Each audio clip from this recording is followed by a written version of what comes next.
Hello, everybody, and welcome once again to the new Variety Arts Show. This is Brad Zinn saying thanks for tuning in again here on your public access station to join us as we celebrate the variety arts in the 90s. We're going to meet a lot of interesting guests, mimes, magicians, hypnotists, ventriloquists, sword swallowers, you name it, they're going to be here.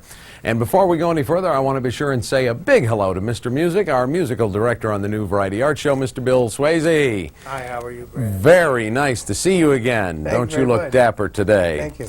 Well, you're still working out at ASU, I guess? All the time, yeah. And we've been very busy with Halloween shows. They have decorations down at ASU. Oh, do they? Well, you know, I don't know if you can see this on the wall behind us here, but we have a little visitor here in the studio. We have those at our Yeah, this came directly off the equipment here at the studio, and we put it just right on the backdrop there.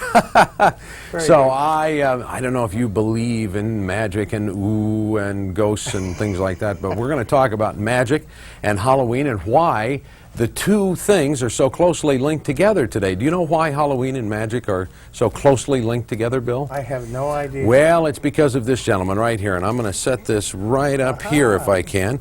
This is a poster, a reproduction, not an original, but a reproduction of a poster of Harry Houdini. Now, Houdini died on Halloween night in 1926, and he vowed that if there's any way he could come back from the other side, he would, and that's why Halloween and magic are so closely tied together. I also brought, this is very exciting, this is an authentic original photograph of Houdini trying to make an escape from a jail cell in Germany when he was on his tour of Europe. Actually, that's where my agent belongs, but that's another story. Anyway, so that's our topic for today is magic and Halloween.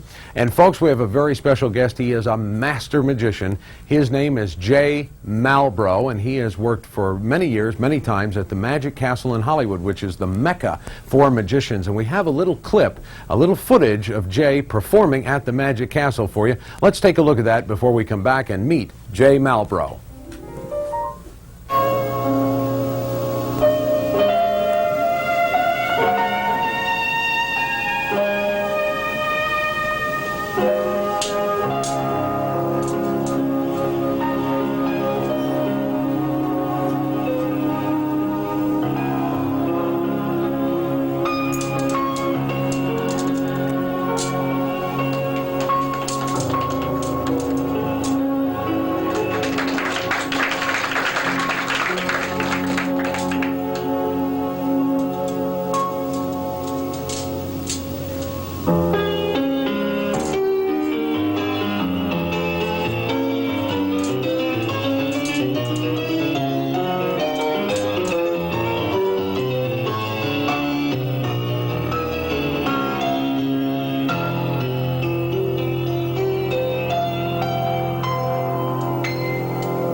Hi, welcome back. That was Jay Malbrough appearing at the Magic Castle. Your witch died. Uh-oh.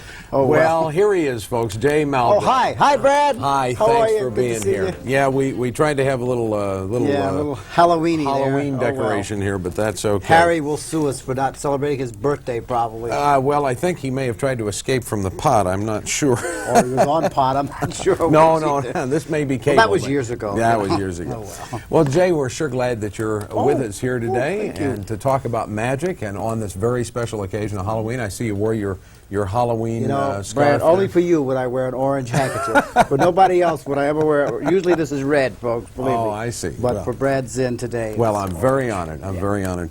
Jay, you've been in the business for some time, and you've seen a lot of changes. I'm counting decades. Oh, okay.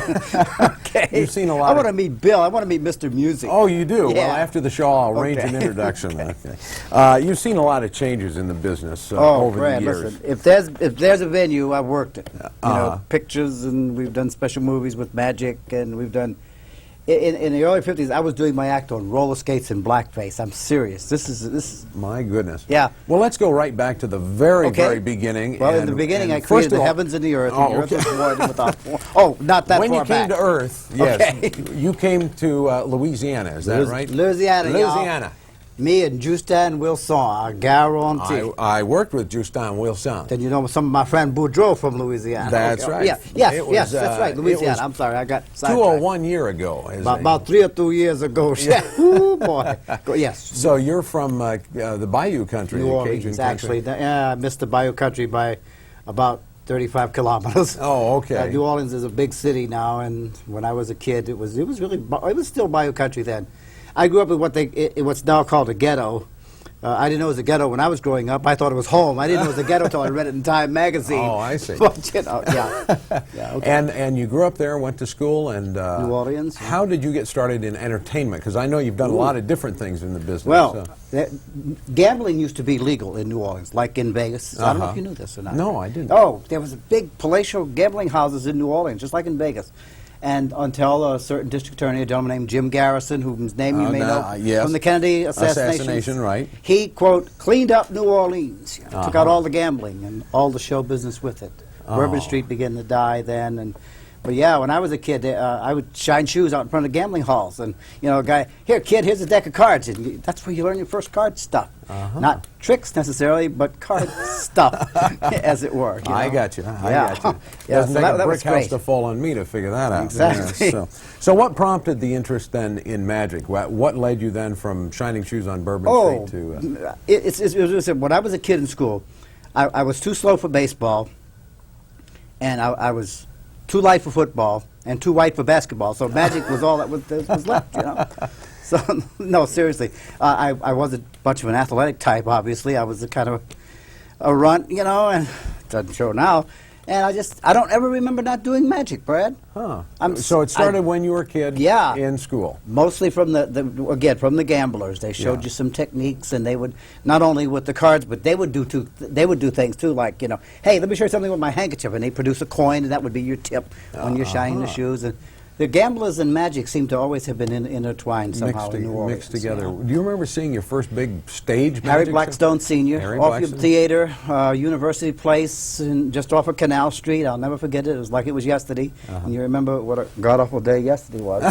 But no, we won't. Yeah, it was just seeing Harry Blackstone Sr. And really big magic show. Yeah. Towards the end of his life, or career, actually, because I got to know him later. In the 60s, he was still going strong. But I'm talking now about 1950. Prior to that, I had seen a man named Bill Brundell do a spook show.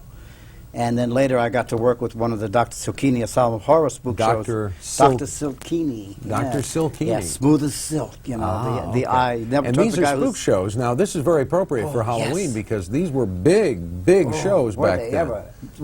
I worked with a show that still holds the box office record. It wasn't my show, I was in the show. That still holds a box office record for the Sanger and the Lowe's State Theater on Canal Street in New Orleans.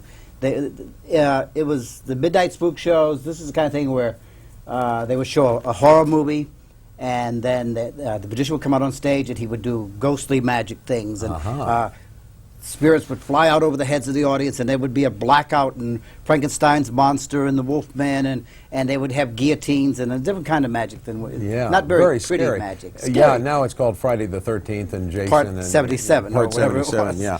But back then it was live, it was on stage. Yeah, and, that was so beautiful. And probably the hype was a lot more than really what happened. Dr. Silkini used to say, you know, if you have a weak heart, don't come without your nurse's permission. You know, things like that, you know. Yeah. My goodness. I promised you I wouldn't say weak heart. Sorry, honey. Go ahead. No, it's okay. We'll edit that out. Okay. Did you have a chance to? Now I know this was in the 50s, but there were probably some vaudevillians still alive sure. at that time, still I working. love vaudeville. Vaudeville. I came in on the tail end of vaudeville, and one of the exciting things right now in my life is I'm now involved with a new vaudeville company right here in good old Phoenix, Arizona. See, people that know me have known that I've been predicting that there was going to be more and more variety arts, more vaudeville things happening. I didn't even know about this until you told me about it. Okay. And you're appearing in... A producer here in town, guy, and we'll get to hit all the names in a minute, says that the difference between yogurt and Phoenix is that Phoenix had no culture. Oh, I see. And so he was going to bring back some culture to Phoenix, and he was going to bring back an old vaudeville show. So he formed, and his name is Kim Schneider, I'll get it right, and his wife Linda, and they own a place here. And believe it or not, it was a bakery by day and a vaudeville house by night. How's No that sound? kidding. It's called the Adobe Oven in the daytime, and at nighttime, well, everybody's got a day job. I work in Sun Magic in the daytime because I got to make a living, you know. But anyway, he put together this thing called the Hurly Burly Vaudeville Company. And let me get the cast out. This is great. I don't want to miss any names. Yeah. So I writ them all down. This as is we going to say be in a Louisiana. recreation of of an original vaudeville show. Is Yes, that we're going to do, you know, skits and blackouts and oh, Dr. Clankate's office, I think. Is this Dr. Who are you? I'm Mr. Dubious, you know, and you know, it's all the old right? shtick. Bringing back the old Yeah. stuff. So anyway, okay, Linda Schneider and her husband Ken are the co-producers, and here's the cast as of now: Al Jeffries, Michael Lemke, and Tom Jaworski is the music director. You'll want to meet him, Bill, and another player to be named later. We got that from the sports page. Oh, okay. And but we're looking for one more girl for the show, and there's a number. Can we have that? There it is. And they call this Hurly Burly Vaudeville Company, and we're looking for a sexy blonde. There Oh, you go. well, you there should be remember a few in Phoenix, Do you yeah. remember, Brad, Sunshine Boys? Yes, I Okay. do. That was with Remember Walter the- Matthau and George Burns. George Burns. I wish you wouldn't do that. That's the Yeah, one. Okay. So you remember the doctor's office scene? Yes. Okay, well that's the part that we're still looking to cast. It's a kind of a fun part for a gal who wants to have a good time, and she plays the noise, as it were, you know, and a lot of shtick involved. So she's got to be a kind of a, I always said gutsy, but busty would be more likely, would be more appropriate. Well, now you mentioned working on roller skates in blackface back in the 50s. Can you talk about some of the different types of venues that you worked in the 50s and 60s? And the reason is, what I'm leading up to is how it's changed from then to today, where variety artists work today as opposed to the types of places you played in the 50s and 60s. Biggest change nowadays is there's no place to work today. Oh. That's it. Well, we're talking to change that. Well, when we were playing, I worked with a guy named Rex Band, and he had a troupe called, it was Rex Band and the Two Black Crows. No racial innuendos intended, but this is where it was at then. That's where they were doing Amos and Andy and We're things in talking those history days, you know? here. And so Rex Band and the Two Black Crows, and they would put on minstrel shows. And as late, this is probably one of the last of the real live minstrel shows. And I didn't want to do a blackface comedian. That wasn't quite my style. But he wanted my magic act. He said, well, we want you. I said, well, you got to be something. So that's what I do my act on roller skates. That ought to be different enough. You do? I had never roller skated in my life, so now I had to go out and learn how to roller skate. But it wasn't much roller skating, just the novelty of producing doves and things while being on roller skates just made it kind of a unique thing. Other acts have done it on ice skates. Yeah, Marvin Roy did his Marvin light Roy. bulbs originally. You know, Marvin, That's got to be a Mr. Electric. shocking experience. Oh, yes, but what a beautiful act it was. Did you ever see him do it on ice? Oh, I never did. A fellow named Marvin Roy, just a little aside to those folks, does an act with all light bulbs. Right. And when he was doing it, he used to do it on a 10-foot square ice rink, and everything was reflected. Ooh, Oh, must have been gorgeous. beautiful. Beautiful. But today, Brad, there is no place. There are no venues. Well, there's comedy we're clubs. creating but them. yeah, We're out there making new places to work. That's right, in these vaudeville companies. Yeah. Why does magic have such a lasting appeal, do you think? Probably because it's been around so long. Well, that's true. But, you know, we have such modern technology and computers and... Look at kids like David Copperfield. How could this kid not have appeal? Yeah. I mean, he's every mother's child. You know, he's a good-looking, young, dynamic personality, and he's taken magic out of the closet and brought it back into the living room and has Where it belongs, expanded it yeah. to be something. And Doug Henning before him, too. Right. And a whole new idea about magic. You know, magic's not what it used. It's not the Dark Ages anymore. Well, that's Spider true. webs. Spider cobwebs. Even so, What's though... a cob? If you talk about cobwebs, I never wonder... I've never figured that out myself. know, Bill? We'll take a meeting and figure that out. Magic, though, can seem so very simple, and we have such high technology, and yet magic still has an appeal. And I'll show you something. You want to see something wild? Yeah, do This is for something me that real quick, and my- then we're going my to do good friend- Then we're going to do a clip. We're going to Oh, show okay, a and clip. then we'll so come back and do real- this? Yeah, no, do it We now, do this and then for we'll do the clip. Okay, my good friend Steve Michaels. You know Steve, Yes. and Bill Deal and the guys at Sun. This is something new that they've come up with. It's an old trick. It's old wine in a new bottle, as it were. Okay. And it's a deck of cards with holes. Hello, can you see me through here? Yeah, there you go. It's a deck of holes with deck of holes with cards Cards for around it, yeah. Yeah, you can see. Deck of cards with holes punched through it. And what it is, see, this is a vampire deck. A vampire and this deck. is a, I know, it looks like a chopstick. This is a vampire skewer. A skewer. Skewer for skewering vampires. Uh-huh. And it makes it an obscure vampire, I suppose. And Brad, what we're going to do is we'll shuffle the deck a little bit here. Why do you say shuffle? Because I don't know why. And I'm going to spread them out this way, and you're going to select one of the cards from the reach deck. over Just and- take one out. okay, It doesn't make I'll a just- difference whether it's all right. spread around. You Okay. might want to show that to the cameras. so Okay, again, if you would, we'll please. show it over here. Yeah. Okay. I'll look at the monitor while you do that. Very good. No, it doesn't matter whether I see it or not, actually. It's... Okay, got There it? we go. Okay. Okay, I hope now it's not we're the 10 of clubs because that's the one that's showing prominently on your necktie. Oh, yes. No, no, it I don't wouldn't be want to over do here. that. Yeah. Now, we will skewer this thing through here like so. Oh, this is scary. It's a vampire. Now, this is, you might have been wondering why we had this wonderful Yes. orange handkerchief here. Well, that's because it's Halloween. And watch this. Right through the handkerchief, something begins to happen. Look. And slowly the vampire begins to rise from the grave.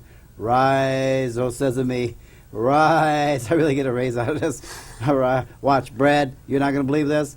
If you would please, for the first time, before all the angels on earth, name your card to the general Ace of public. Spades. Oh, my goodness, the Ace of Spades, the only card that has risen up. I mean, you can go applaud, Bill, go ahead. There you go. The one that has risen up out of the deck. And that's great. called the vampire deck. Now that's what we call close-up magic. Close-up magic. About as but close as you you can get. you do stage work as well, I and love we stage have work. some footage of you working at the Magic Castle, Ooh. and then another little clip Didn't that we're know going to that. show that we've hooked together. Okay. And so let's take a look at Okay. Jay Malbrough at the Magic Castle. This was fun.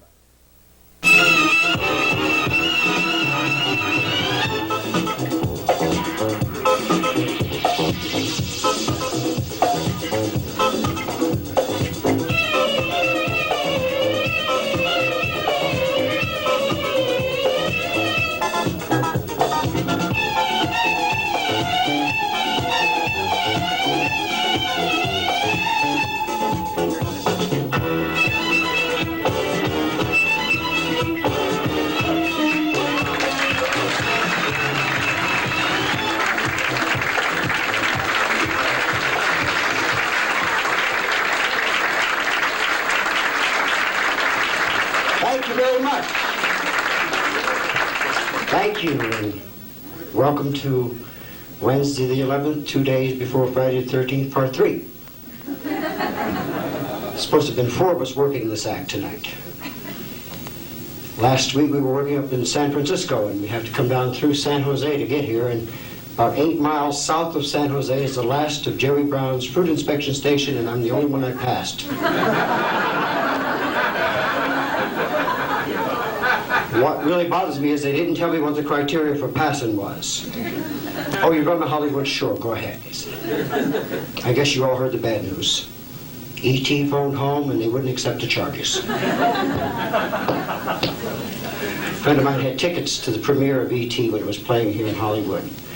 Even with tickets in advance, we had to stand on Hollywood Boulevard for 2.5 hours. Now, I don't know how many of you ladies and gentlemen have ever had the pleasure of standing on Hollywood Boulevard for 2.5 hours. I'll tell you, it's like a bowl of granola out there, isn't it? If it's not nuts and fruits, it's flakes. But people come from all over to play Hollywood, don't they? I'm from New Orleans originally by way of Buffalo, New York. Figure that one out. How many people have been in New Orleans? Good. How many of you have been to Buffalo, New York? And why, for God's sake? Oh. And this Chinese fellow. This Chinese fellow did one of the great tricks in the history of magic. Megacorn has recreated it. Catching the bullet, it was called in his day. Ah, maybe that's where they got that expression. Bite the bullet. In fact, Boris, Chung Ling Soo was killed in 1918 performing this trick. 31 magicians have died trying to do it. They should try teaching Josh that one. He and his wife Dot used Chinese interpreters, rarely spoke in spite of their tremendous popularity. When the wrong barrel fired a real bullet and killed him, it turned out he was an American, William E. Robinson. Isn't it beautiful?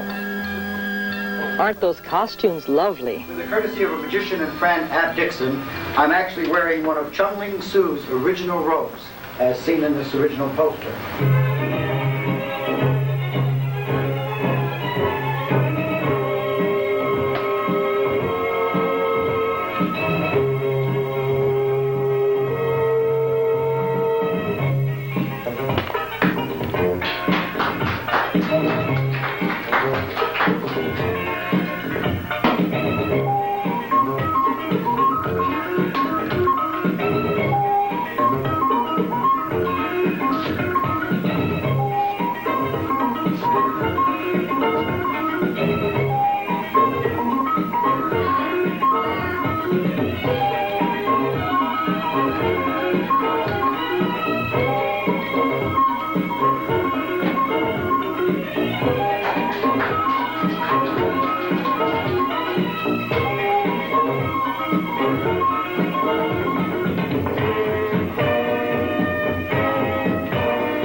That was Jay Malbrough at the Magic Castle. That was You wonderful. followed the potpourri stuff. of my career there, Guy. Yeah, there was a little bit of everything. A movie, the shot with my wife and I, and we could know who she was.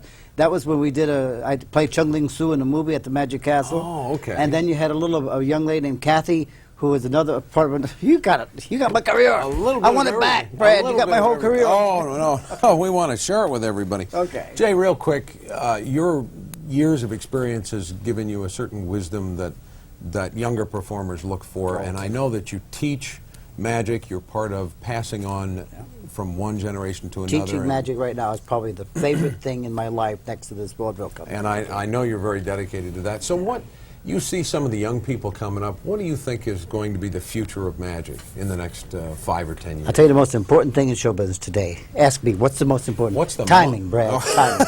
And without that, there's no important thing coming up with the young people in magic is to get a good education, and I mean that in every sense of the word, not just scholastically, but to get a good magic background, get a good comedy background, because comedy magic is one of the where real you think it's venues gonna of go, today. yeah. But you got to have a real good education, magically speaking. Yeah. Well, we have just a few minutes left here, and I know you brought another something special with you here. Oh, this is fun. I got a grandson. He's 6. He's going to be 7 if we let him. and one morning he was watching a show. I think it was called Sesame Street or Hollywood Boulevard. It's hard to tell those two apart. Oh, you know? yeah, I see. And he said, "Grandpa, come see this. Come see this. Come see this. Come see this." I'd been up all night. This better be good. And the magician was on TV, right? And this guy had a great big long coil of rope, and he tossed it high up into the air. And then he had a little Hindu boy climb to the top of the rope, and he vanished in a puff of smoke.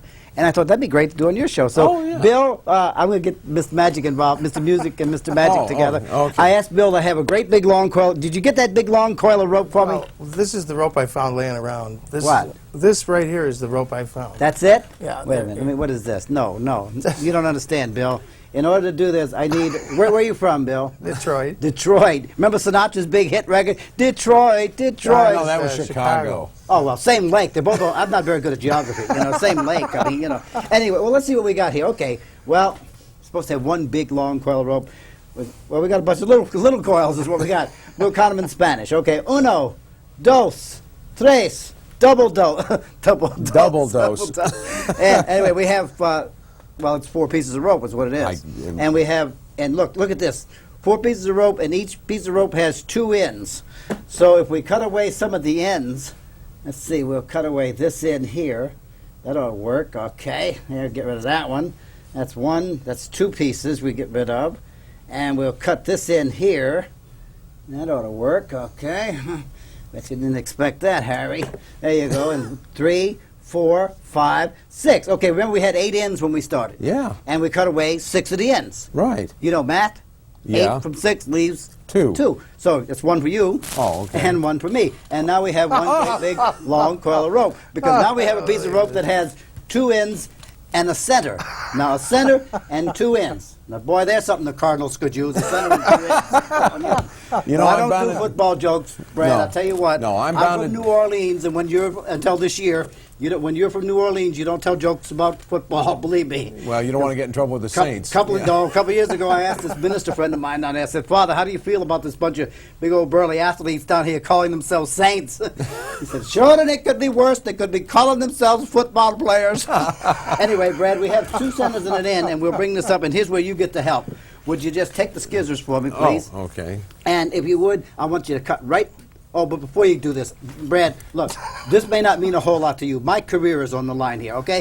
So say to yourself, white is rope, tan is magician. White is rope, tan is magician. That's right. Cut the white, leave the pink alone because we don't want any red on the white. Okay?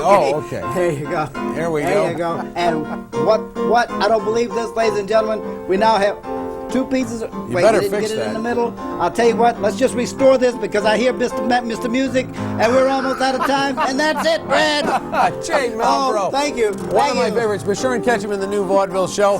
And that's Sun Magic almost every day. yeah, and tune in next week to the new Variety Arts Show on your public access TV station. Thanks for joining us. Remember, support Variety Arts in your community. I still want to meet Mr. Music. Can I walk over here and meet?